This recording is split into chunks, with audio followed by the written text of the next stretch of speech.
Namo tassa bhagavato arahato samma sambuddhassa. Namo tassa bhagavato arahato samma sambuddhassa. Namo tassa bhagavato arahato samma sambuddhassa.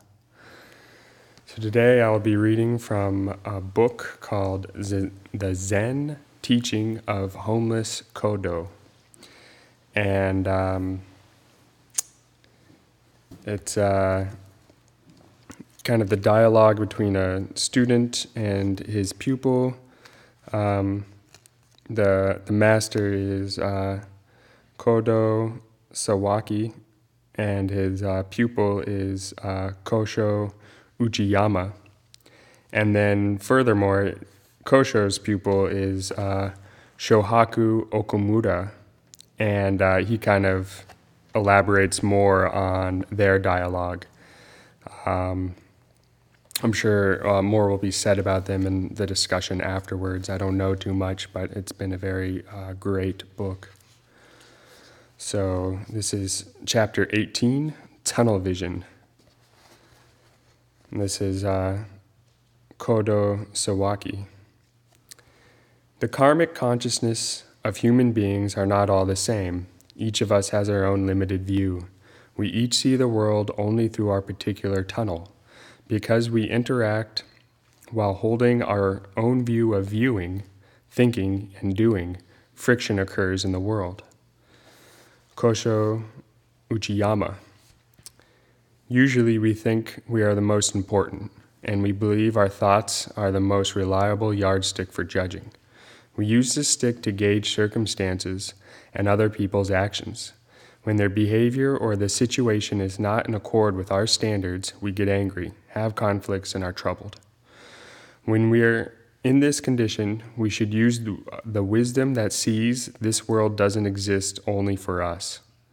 Our own perspective is not absolutely right, and it's natural that things don't go as we expect.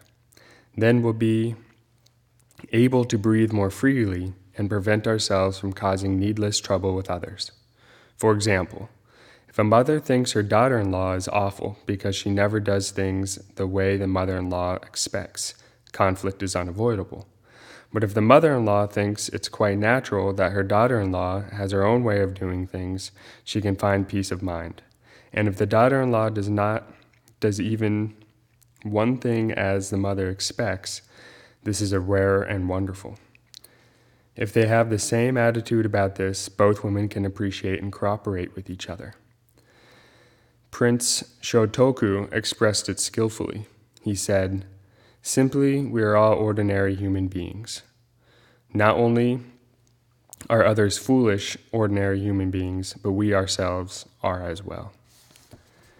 And this is Shohaku Okamura's take on it. Prince Shotoku, 574 to 622 classical era, was the crown prince of the regent of his aunt, Empress Suddhiko, who reigned from 593 to 628. He made efforts to adopt Chinese culture to make Japan a more civilized country in politics, culture, religion, and the arts. He helped Buddhism flourish, establishing temples such as Shitennoji in Osaka, and Hokoji and Horyuji in Nara. It is said that he wrote commentaries on the three most important Mahayana suttas, the Lotus Vimalakariti and the Queen Sirimala suttas. Here, Uchiyama Roshi refers to Article 10 of the 17-article constitution attributed to Prince Shotoku. I think the articles serves well as a commentary on Sawaki Roshi's and Uchiyama's Roshi's discussion. Cut off your anger and cast aside your resentful expressions. Do not be angry even when others are different from us.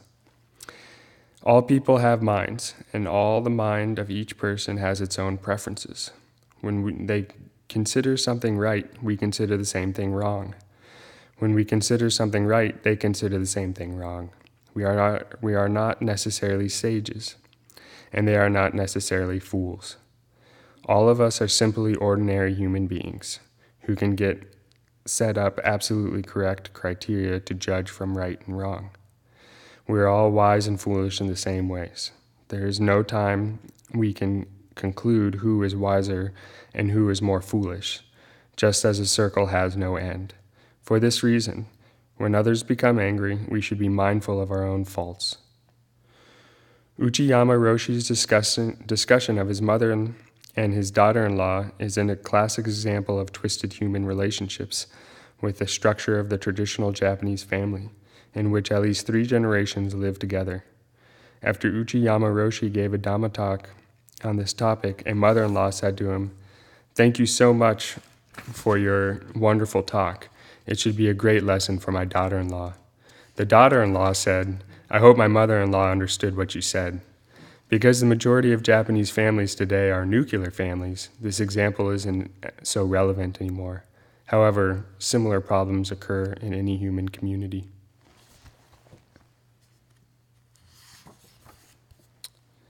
Chapter 23, Our Lies of Inertia. Kodo Sawaki. Human beings are strange. Although we have intelligence, we're all simply groping in the darkness. Human beings work diligently merely to avoid boredom. There are too many things that attract us in the world. We want to do this and that. But once we experience or get these things, we find they're nothing important. There are people who never discover their own true way of life. Kosho Uchiyama. If I broach the subject of the meaning of our lives, or what makes us feel life is worth living, you might think I'm being preachy. But when we reflect deeply on our lives, we can realize this isn't an academic question. Our accustomed ways of life lack vitality. We get up in the morning merely by force of habit, eat breakfast by force of habit, go to work by force of habit, meet people by force of habit, watch television by force of habit, and read magazines by force of habit. We spend most of our times in inertia. However, if we ask ourselves whether we live with meaning, most people would answer yes. Why do we feel our lives are worth living? We're always running after one thing or another so we can avoid deeply considering this question. When we play games, we find the significance of our life is waning. When we go to the department store, we find the meaning of life in shopping. If we can't afford certain things, we find the meaning in the fantasy that someday we'll be rich. When we watch sports on TV, we find the meaning of life in hoping that our favorite athletes will win. These activities are merely diversions from the moment. No matter how noisy the modern world is in which we live, I hope we can sincerely reflect on the meaning of our lives as a whole instead of living by inertia. Shohaku Okamura. The expression groping the darkness can be used with a positive connotation, as in Yun Yan and Dao's discussion on the 1,000 hands and eyes of Avalokiteshvara. Yuan asks us how Bodhisattva can do so many hands and eyes. Yuan asks us how the Bodhisattva can use so many hands and eyes. And Dawu replies that it's natural as adjusting your pillow in the middle of the night. In Shopo Ginzo canon, Dogen explains this phrase as an intimate actions without separation or discrimination between the subject and object. Here, Sawaki Roshi uses the expression with a negative meaning. We don't know the direction our lives as a whole, and even though we're advanced in intellect and we have so much knowledge, we pursue things we believe will give us happiness, such as toys, boyfriends or girlfriends, credentials, jobs, money, and so on, depending on the stages of our lives. We fumble for whatever looks attractive and exciting at the same time, but we don't think about our overall direction. In Mahayana Buddhism, practitioners take the 4 bodhisattva vows as eternal as our life's direction. The vows are endless.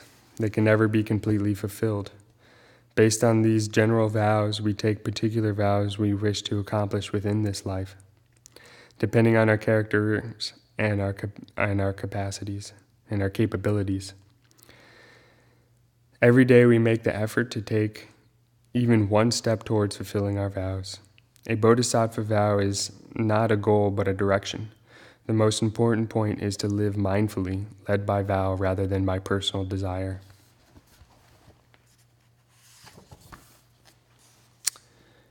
Chapter 30, One Owns Life. Seems that human beings don't wake up unless we're compelled to compete for prizes.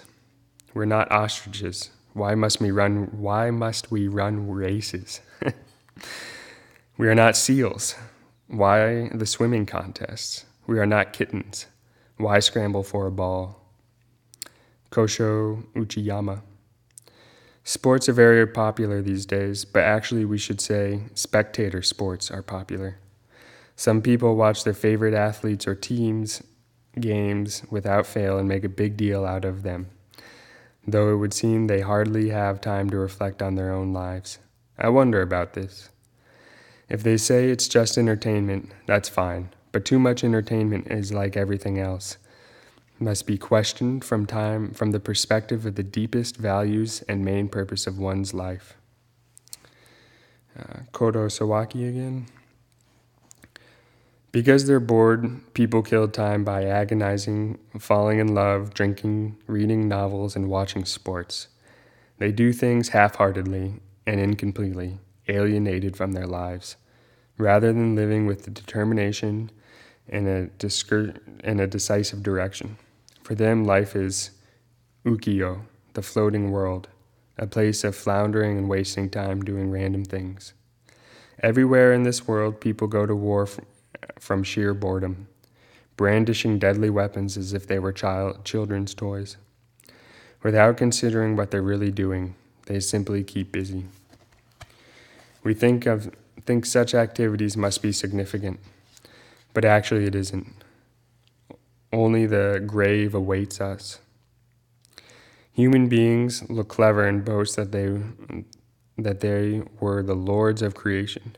In fact, we don't even know how to take care of ourselves. We kill time watching sports or pursuing other vapid forms of entertainment to avoid facing ourselves. And we justify it by saying everyone else is the same. When children complain, their parents scold them, saying, "Why don't you understand?" But the parents don't understand either. They're ignorant of the true nature of their own lives. And Shohaku Okamura. Shortly after Shakyamuni's Buddha's attained awakening, he entered the grove and sat under a tree. Soon 30 young men came to the picnic nearby with their wives. One of them didn't have a wife, so he brought a courtesan. When they enjoyed themselves, this woman stole their valuables and fled. The men ran around looking for her, and as they wandered, they found the Buddha sitting under the tree. They approached him and asked him if he had seen the courtesan. The Buddha asked, "Why are you looking for her?" The young men told him what happened. Then the Buddha said, "What do you think, young men? Which is better, searching for a woman or searching for the self?" They replied, "It is better to search for the self." The Buddha said, "Then, young men, sit down and I will teach you." After hearing the Buddha's teaching, they became his disciples. This story appears in the Mahavagga section of the Pali Vinaya. Sawaki Roshi and Uchiyama Roshi were asking the same question here. Which is better, to go in search of a woman or to go in search of the self? Instead of seeking meaning and how to live, most people pursue external things to avoid facing themselves and to gain excitement and satisfaction that only last a short while. These days, many people work for money without thinking about the larger meaning of what they're doing. After work, they distract themselves from the stress and frustration of their lives with internet, video games, and TV. Many don't know the purpose or value of their lives. For example, a school teacher might have chosen this career to help children, But under pressure of large classes, insufficient time, and lack of respect from students and their parents, the teacher might lose sight of their original intention and begin to see the job merely as a way to make money. The school becomes like an assembly line, and the teacher like factory workers. Although sometimes we cannot escape a system, I think we should make whatever effort we can to improve both our attitude and the system, even in small ways. That's all I got for today.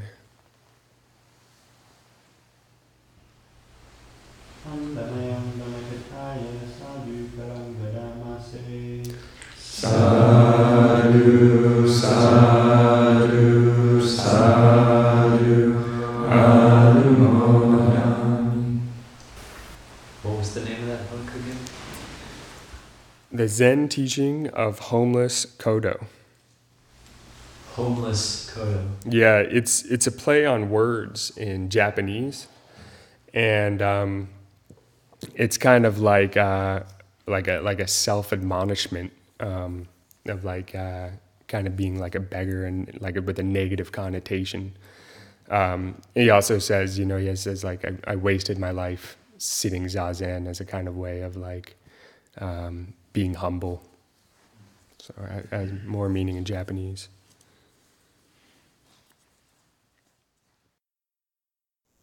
Any questions or comments? Zen is one thing one of the facets of Buddhism I never got into. I guess there were 3 people that were speaking or giving teachings there, is that right? Yeah. Do you know like when their respective dates are, like when those teachings were given? Yeah, so Kosho Uchiyama, the first man speaking, who's the main master, who this book is really about, it says here on the back, born 1912 and lived to 1999. I think you mean Kodo Sawaki. Oh, Kodo Sawaki. All right, thank you. Let's see if I can find a blip about him. Let's see. Kodo Sawaki Roshi, he fought in the Japanese-Russian War, so it would have been earlier. Yeah, that 1890, 1880s would have been that, yeah. Very interesting. He was, something happened with his family, and he ended up living with, one of his uncles, or was adopted by a man who made paper lanterns as a cover for being a professional gambler. So he spent a lot of his childhood as a lookout for the police in these sort of back alley games. And he said that it says that his mom went, his adopted stepmother went insane, and was doing all sorts of crazy things. And so he grew up around this sort of like debaucherous attitude or lifestyles, and it really gave him a sense of kind of like moral integrity of, what it meant to be an upright human being. He also received the Golden Kite in his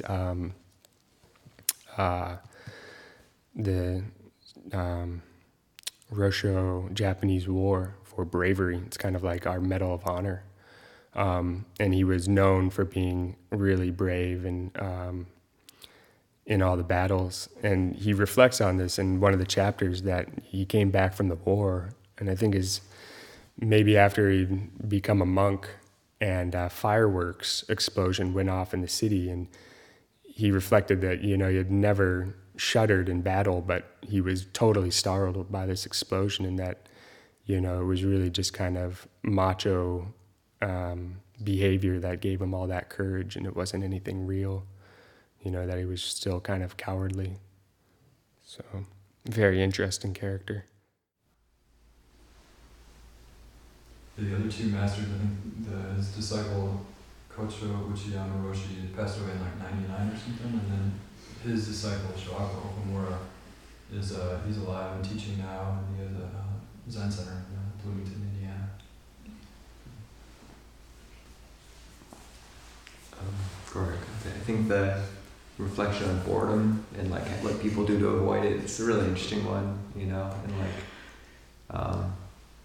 just in today, like with I mean, just like the wealth of means we have to escape that, like the new virtual reality things that are coming out and iPhones, you know, and I mean, I think those people see through fairly easily as distractions from something deeper. But one thing I have seen interesting is that's been interesting is friends of mine in college who I feel like really had a spiritual seed in them, without any way of getting that seed kind of honored or used or directed. I found that that impulse to make change and to give one's life meaning got channeled. It kind of flowed away from there and sort of into political movement, which I think can be really helpful in some measure, but as the, you know, the be all end all, I don't think it can provide like adequate meaning to a life, and you know, without the spiritual kind of center there, and yeah, and then one thing I've really appreciated about monastic life and living in community is just like how you realize that so much of meaning just comes from those small acts of goodness and caring in a day, like, you know, folding other people's laundry for them or something like that, you know, and like it seems like in today's society where people like live alone, isolated from everything, like they're forced to take all that sort of lacking meaning from lack of really wholesome regular interaction from living in community or lack of sort of a spiritual path, and like it, you know, it all gets placed onto like a career that has to be meaningful. But like I think if you're living really well, you know, you could be a refrigerator repairman and live like a, you know, a wonderful life. And so it's just one thing I've really appreciated about the monastic life is like, not only do I feel like there is like a, you know, the Buddhist path has provided like that sort of goal and meaning in a way that I've never experienced before, but also the sort of humility and subtlety of the meaning that like sort of pervades just living in community, and how that really does feed the heart in a way that I think a lot of people don't have the luck or the blessing to experience. That makes sense. ท่านอ่านหนังสือเป็นครูอาจารย์เซนเป็นเรื่องเบื่อเบื่อก็เกิดสงครามเพราะเบื่อเล่นเกมเพราะเบื่อทำหลายสิ่งหลายอย่างที่ไม่มีแกนสารเพราะเบื่อครับ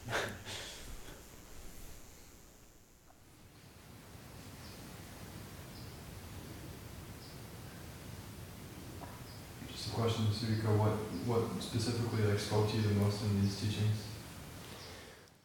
Oh, well, a lot of things. I mean, they're coupled with kind of like the mundane aspects of life, and it's one of the things I like to reflect on is in the 10 reflections that we do is, you know, I'm no longer living by worldly aims and values, and you know, it's almost like all the values and, you know, traditions that were given to us by society is like the inverse. And in monastic, you know, it's like we're looking at the heart and these spiritual qualities instead of material worth. And having lived in Japan and being able to witness kind of Japanese culture in firsthand, to see his commentary just kind of on modern society and how, you know, people are fueled by, you know, this greed and our hatred for things, or, you know, aversion towards things. And it was always really poignant. And then, you know, every now and then there'd be just these incredible gems of, you know, around consciousness and kind of, you know, like the deeper Dhamma. He has a phrase in here too, is kind of cryptic, but it's like, in Japanese style, like the koan is like the self selfing the self. There's a big paragraph to explain that because I wasn't smart enough to understand it. But, just kind of, the delusionatory nature of our mind, of how, we have all these thoughts and we get swept up in moods and emotions and, kind of this ideal around zazen and just kind of, you just sit through it and you just keep looking at it and really come to see, just how empty and, bottomless it really is and just not of any real substance. It just is very nice, very, very warming. And, another thing, he lived as a homeless mendicant in Japan, which I think was a pretty big deal. Just societally speaking, like, that'd be a really hard thing to do. But just really incredible, yeah. I think just two small things to point out. I think his being a homeless mendicant was quite rare. Yeah. I think being a wandering monk, so that's why, like, him having the name Homeless Kodo was sort of like a special thing.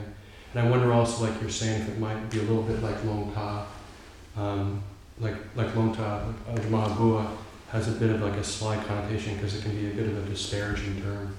So like somebody as great as Ajamahabua taking on that name, I wonder if it might be similar actually. I think so. Kodo Sawaki. And also I think I think that's a recurring theme in his teachings about, I've sat my whole life and I've gained nothing, and I don't think it's merely an expression of humility. I think what he's saying is that the whole practice is not about getting something. It's not about gaining, it's about something that's already there and letting go of stuff. In my understanding of his teachings, that's really, the great simplicity of the Zen practice. I think that's what he's talking about. Suddhiko, I'm curious about your experience of living in Japan. I know there's like this undercurrent of like very beautiful simplicity, but it also seems like there's a whole flip side of that in Tokyo and stuff. And like, I mean, I've read manga and stuff. So like, what was your impression of like the Buddhist/Zen undercurrent versus how that dynamic's playing out there? What was that like? Yeah, certainly. I lived in Yokohama, which is like a giant suburb of Tokyo. It's just kind of one big mass of concrete. And I really only, I always assumed I'd just be back and living there for a while. So I only got out to the countryside a few times where, that kind of rustic, sabi and wabi traditional values are really displayed and it's really more evident. But, I think like so much of the modern world is, we're all caught up in, the newest, latest, best things. And you definitely saw that in Tokyo. But what was really incredible is you'd be walking along these, neon lit signs and just packed streets of tons and tons of people. And then, nestled in between these huge skyscrapers would be a little shrine or a little park that held these like little places, bells often more, I think, of the mix of the Shinto religion. And then I also had the opportunity to go with my homestay family to a baby blessing that they did. And it was very, it was almost kind of like, we all put on our suit and ties and got dressed up and we went and, they paid the money. The priest did a little ceremony and then we went outside and took a picture next to the bell and then we went home, so it's just kind of like something you do. And I think similarly is just kind of part of the tradition, not necessarily, or part of the culture, in many ways, instead of really deeply considering, like one's life or values. I heard an interesting quote about Japanese culture and religion. Like they said, in Japan, when you're born, they take you to a Shinto shrine. When you get married, you go to a church. When you die, you go to a Buddhist temple. And that's like everybody's religion. It's just like these different religions have like, Christianity's in charge of like blessings in this life. Shinto is in charge of like baby blessings and stuff like that. And then Buddhism is in charge of the afterlife. So like, well, the little bit I learned about Japanese Buddhism, it was said that for the most part, like, a lot of it is just like funeral kind of related stuff, and there's not kind of the monastic practice and stuff like that that was probably strong up until like 1800s. That's kind of like diminished, and they pretty much completely like embrace like kind of like Western values, materialism, and so there's not too much real sort of like spiritual, Buddhist stuff going on is what I heard. I didn't realize my teacher, my high Buddha, Patipat. ก็เบื่อผมก็มีความเบื่อเหมือนกัน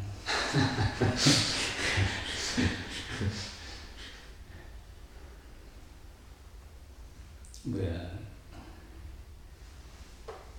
นั่งสมาธิก็เบื่อ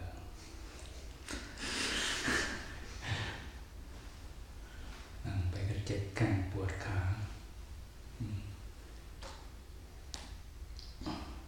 เดี๋ยวก็คิดโน่นเดี๋ยวก็คิดอะไรในแต่ความคิดเวลานั่งสมาธิก็เบื่อเหมือนกันไม่ค่อยสงบ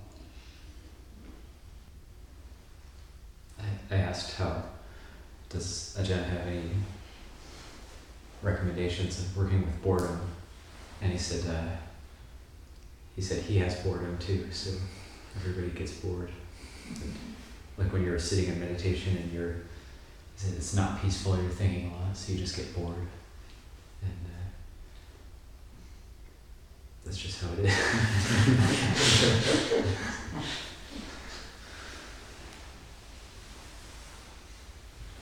เราก็อยู่กับความเบื่อนี่แหละ เราอยู่กับความ เบื่อไม่เบื่อนี่แหละก็เหมือนร่างกายเรานั่นแหละเราต้องดูแลรักษาไปให้อาหารมันหนาวก็หาเครื่องนุ่งห่มให้เขาหิวก็หาอาหารก็เป็นธรรมดาเราก็ อาศัยเขาความเบื่อถ้าเราคิด อีกแค่นี้ก็เป็นธรรมะให้เราพิจารณามันก็เหมือนอารมณ์เบื่อไม่เบื่อมันก็เกิดขึ้นมามันก็อยู่ในใจของเราเนี่ย เรามาพากันมานั่งสมาธิปฏิบัติภาวนาก็เพื่อเห็นตรงนี้นะเห็นประโยชน์และเห็นโทษเห็นโทษของความเบื่อเห็นประโยชน์ของความเบื่อนะครับอยู่ด้วยกันไปอย่างนี้จนกว่าเราจะ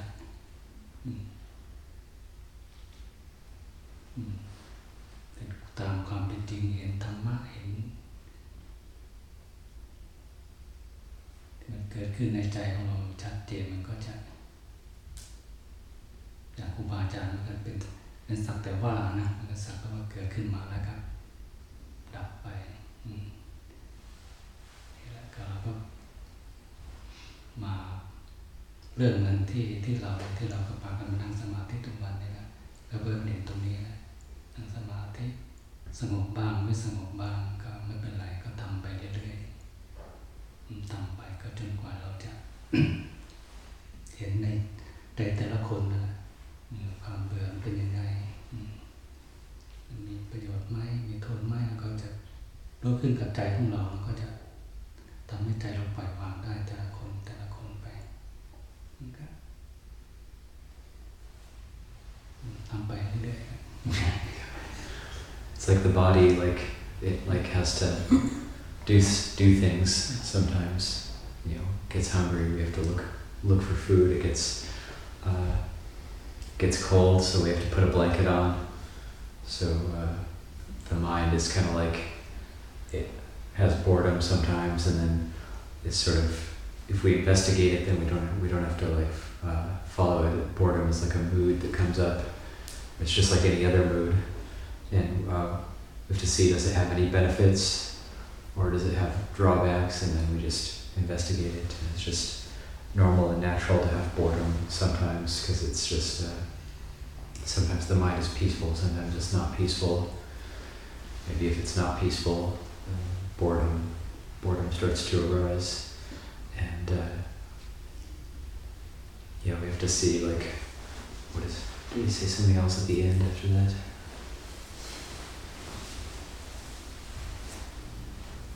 No, that's about it.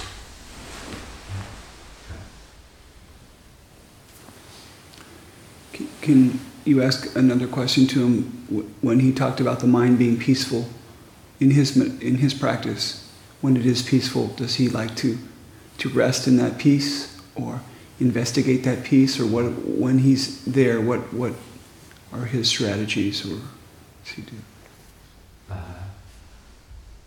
Paul ถามท่านอาจารย์ว่าเมื่อปฏิบัติแล้วก็จิตใจมันสงบก็ต้องทำอะไรบ้างก็ไม่ทำอะไรหรือพิจารณาหรือทำอะไรบ้างครับ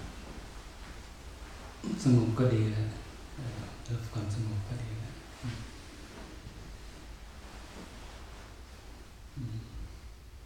การทำใจสงบก็มันทำให้ใจเรามีกำลังการคิดทำให้ใจเราเสียกำลังการทำถ้าใจเราสงบใจเรามีกำลังถ้าเราสงบมากเท่าไหร่ยิ่งดีสงบแล้วเราก็จะมาพิจารณาก็ได้มาพิจารณาอะไรก็ได้พิจารณาอารมณ์ที่มันเกิดขึ้นกับใจเราก็ได้เห็นรับรู้อารมณ์ที่มันเกิดขึ้นมาเราจะมาพิจารณากายเราก็ได้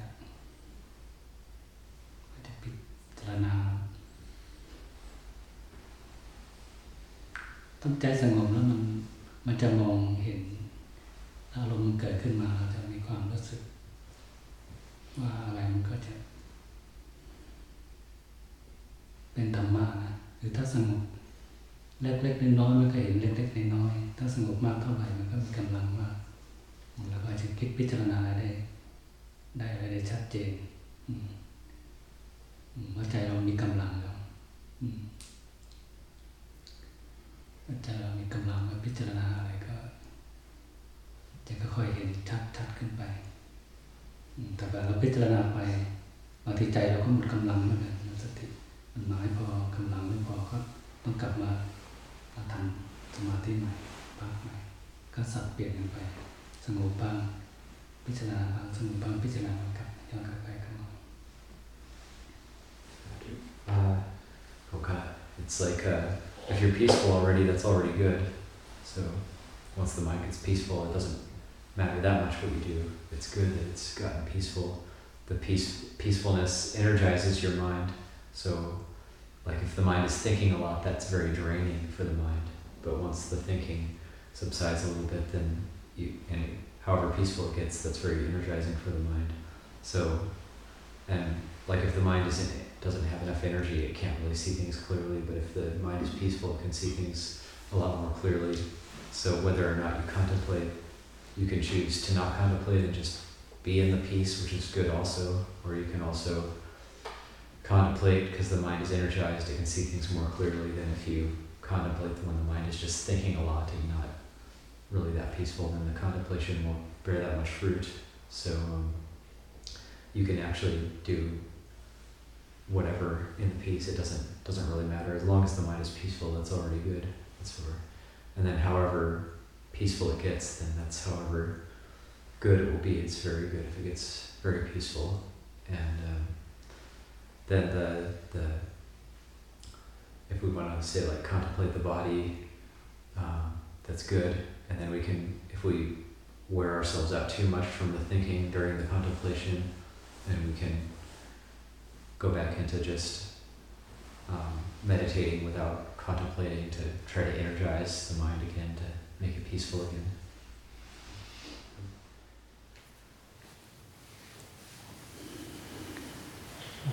Question for Ajahn Sake. Speaking about boredom, I've heard that sometimes like the meditation object kind of gets boring, and sometimes it might be good to find another one, an alternative object. But I'm curious, like when is that appropriate versus just staying with the boredom and with your chosen object? ถามก็เรื่องบริกรรมไม่มีผลไม่มีผลเท่าไรครับแล้วก็รู้สึกว่าฝึกบริกรรมอันหนึ่งก็เบื่อต้องเปลี่ยนหรือต้องทำไปเรื่อยๆอะไรจะเหมาะสมครับ เบื่อก็เป็นธรรมดาปฏิบัติไม่ได้ดังใจก็มันก็เบื่อก็ธรรมดาไม่ได้ดังใจก็ กรรมบริกรรมก็สำคัญครับสำคัญว่าใจเราถ้าไม่มีหลักไม่มีคำบริกรรมมันชอบคิดชอบไปนู่นไปนี่คำบริกรรมสำคัญเป็นเบื้องต้นเนี่ยใจบริกรรมต้องมีคำบริกรรมไว้เวลาเราจะไปทำจิตอะไรไม่เฉพาะนั่งอย่างเดียวจะเดินจะนั่งให้มีคำบริกรรมตลอดให้จิตมันแนบอยู่กับคำบริกรรมไปไหนไปด้วยกันมัน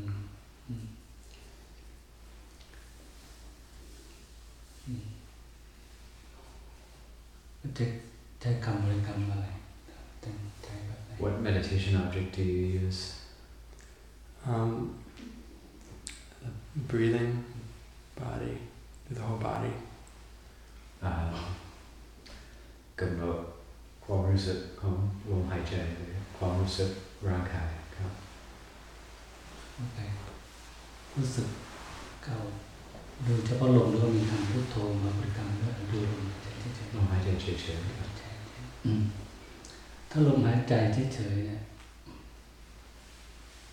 บางคนมันจะรู้สึกว่ายากมันจะละเอียดมันไม่มีคำพอทำไปสักพักมันจะหายลมหายใจมันจะหายไปมันจะตามกำหนดไม่รู้ถ้าบางคนก็ถูกอาจจะเหลือนี่พุทโธถ้าพุทโธเข้าไปมันจะมีคำบริกรรมมันจะเห็นชัดเจน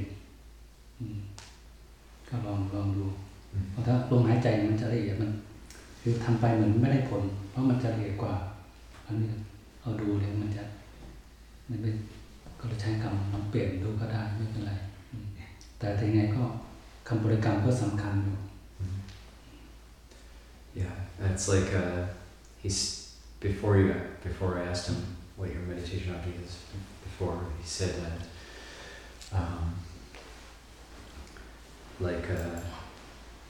the meditation object is quite important.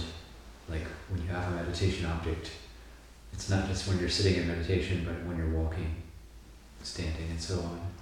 So, and then if you really have to kind of put effort into it, it can't just be kind of vague. So, or else boredom will come up. And especially like having a meditation word that we recite in the mind is helpful. So then they asked, what is your meditation object? And I explained to him, and then he said, sometimes if it's just the breath or just the body, it can be too kind of nebulous or vague, and it's not really enough, because it's very refined, these feelings, and then sometimes the mind loses them, and then it just goes into thinking again. So it's helpful to have a word coupled with those things, like Buddho, like what we use, and to recite that in the mind while you're doing these other things, and then that's helpful for then not slipping into boredom, and that's more helpful for getting the mind to calm down. Because if it's too vague, then the mind will drift back into sort of thinking and proliferating again.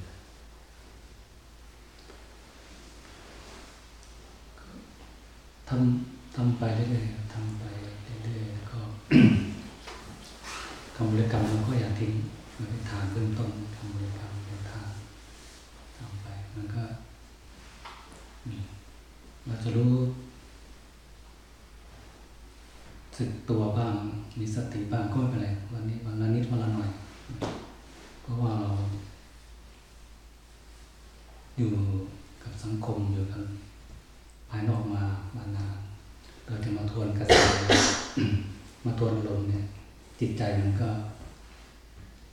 ก็ฝืนนะครับมันฝืนอารมณ์แต่ฝืนยังไงเราก็พยายาม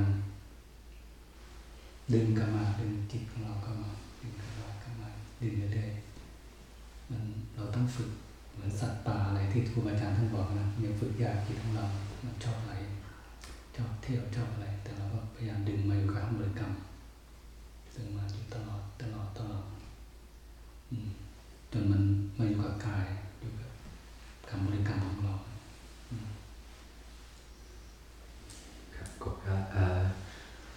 So it's the meditation word is we kind of have to keep doing it consistently, constantly, to stay with the meditation word, and then we keep training ourselves. It's like if you're in living in society, and then all these different moods come up, whatever type of society we're in, then we have to go against the stream of all the moods that we're giving rise to. And so the meditation word or the meditation object is extremely helpful for that. So we keep trying to make it continuous, but then it sort of falls away. So we keep pulling it back over and over again. So it's like training a wild animal, like the Kruba Ajahns would talk about how to train a wild animal. And at first you catch it, but then it runs away again, and then you have to catch it again, and then it runs away again. So the mind is like that, and it takes like a lot of effort to train the wild animal. But then eventually it starts to become a bit more tame, and then it comes back when you call it back. So you just keep pulling the mind back, pulling it over and over again. And eventually you can start to stay with the meditation object more consistently. So then things start to get better, and we can start to see things more clearly. เหมือนนักมวยต้องซ้อมบ่อยๆอย่ายอมแพ้ซ้อมไปเรื่อยๆซ้อมไปเรื่อยๆเราไม่ชนะวันนี้ไม่เป็นไรพรุ่งนี้แล้วก็มีอีกพรุ่งนี้มะรืนแล้วก็ซ้อมไปจากวันเป็นเดือนเป็นปีเป็นหลายๆปีแล้วถ้าเราทำบ่อยๆทำความเพียรไปเรื่อยไม่เราต้องชนะสักวัน Song? What is song? Song practice. That's also to train. เหมือนนักมวยก็ซ้อมรวมเราดึงอารมณ์กับจิตแล้วซ้อมเข้าไปแต่ซ้อมเราก็แพ้บ้างชนะบ้างก็ไม่เป็นไรแต่ขอให้เราทำความเพียรเราทำด้วยจะมีก็ทำไปวันใดวันหนึ่งเราก็ล้มแล้วก็ลุกก็ไม่ได้ทำไปเลยก็ผมมีสักวันเราคงจะชนะ It's like a boxer training and drilling himself each day. He has to keep training, keep going at it. Sometimes he'll win, and sometimes he'll get beat up. Sometimes he'll win, and he just doesn't give up and keeps training each day and getting better and better. And then eventually he gets good, and he can be an expert, be someone who's victorious, and then be like a boxer.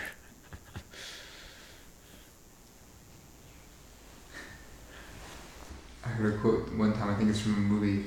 It's not about how hard you can hit, it's about how hard you can get hit and still keep moving forward.